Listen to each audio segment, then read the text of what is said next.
Hi everyone! Welcome back sa Helixhub channel. Today, ituturo ko sa inyo kung paano i-connect ang smartphone nyo sa Bluetooth module para makontrol ang sumobot ng wireless. Una sa lahat, ang gamit dapat nating module ay HC06 at hindi HC05 dahil mas consistent siya sa pag-connect ng iba't ibang phones. Pero how will we differentiate them? Madalas silang magkamuka. Kung titignan, ang HC05 ay may button at may checkmark logo, while ang HC06 ay walang button at walang checkmark. It is very important na ma-make sure nyo guys na ang gamit nyo ay HC06. So kapag confirmed na, let's get started. Sa demo natin, kailangan natin ng HC06 Bluetooth module, jumper wires, smartphone, at syempre yung sumobot na gagamitin natin for testing. Sa code, nakaset up ang software serial sa pin 6 at 7. Ang TX ng Bluetooth module ay i-connect sa Arduino pin 6 at ang RX ng Bluetooth module ay sa Arduino pin 7.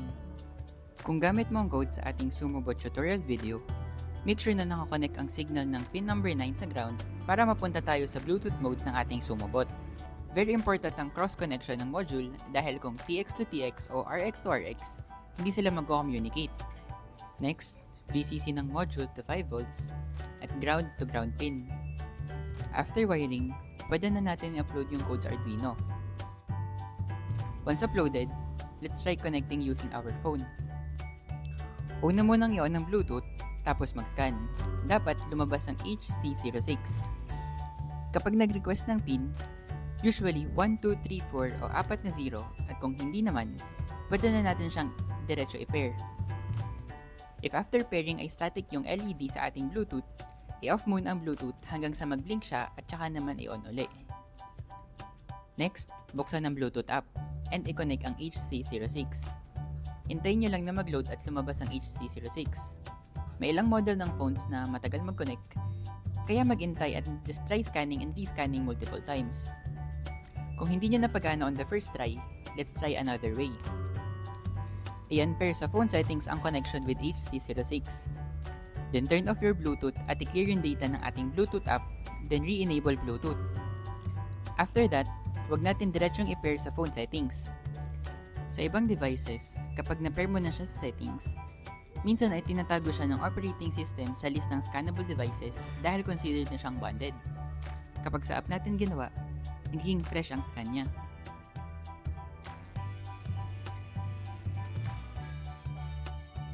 Kung hindi pa rin kumana, gawin ang second solution but this time, connectan natin ang Arduino USB cable dahil nagiging mas malinis, stable, at sapat ang voltage na naibibigay sa HC06.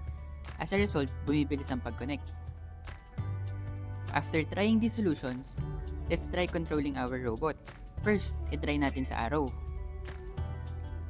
Ayan, gumagana siya. Sa settings, makikita ang corresponding movement sa key configuration. I-try naman natin mag-send ng command kung gagana siya. Gumagana rin. And that's it. Successfully mo nang nakonect ang phone sa Bluetooth module at sa sumobot. You can explore other functions for movement using our Bluetooth app, be creative and have fun. Now, let's try connecting different phones to test kung may pagkakaiba nga ba sila when it comes to receiving Bluetooth signals.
Kung meron pa kayo ibang problems na na-encounter, check your pin connections, especially yung RX at TX, as well as yung pin 9 connection sa ground. Also, try different phones kasi baka andun din yung problema. That's it guys, ganun lang kasimple ang pag-connect sa ating Sumobot. Kung nagustuhan mo ang tutorial na ito, don't forget to like and subscribe para updated ka sa mga susunod nating projects. This is Alex Hub, empowering up your projects. Kita-kits sa next video.